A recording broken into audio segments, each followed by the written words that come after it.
Kota Kabupaten Pidijaya yang terletak tepat di samping kantor bupati setempat kembali dibuka untuk umum. Sebelumnya, taman yang menjadi favorit di Pidijaya itu ditutup karena sedang direnovasi.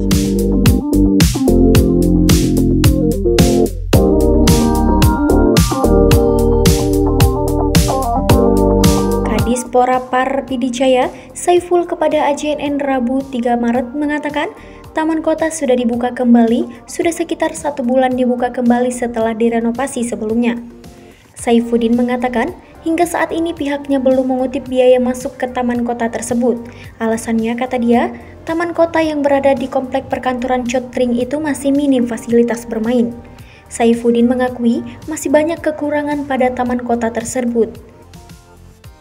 Di Kabupaten Pidijaya, Taman Kota ini menjadi rekomendasi untuk melepas penat, serta juga cocok untuk berolahraga di sore hari. Di Taman Kota ini, tersedia balai-balai untuk bersantai dan juga jalan lingkar untuk jogging atau hanya untuk sekedar berjalan-jalan memutar danau. Tidak hanya untuk melepas lelah dan berolahraga, Taman Kota yang memiliki rumah adat Aceh di tengah-tengah danau yang juga menjadi pilihan bagi pengunjung untuk bersuah foto, serta pilihan bagi pasangan atau pengantin baru sebagai lokasi foto prewedding.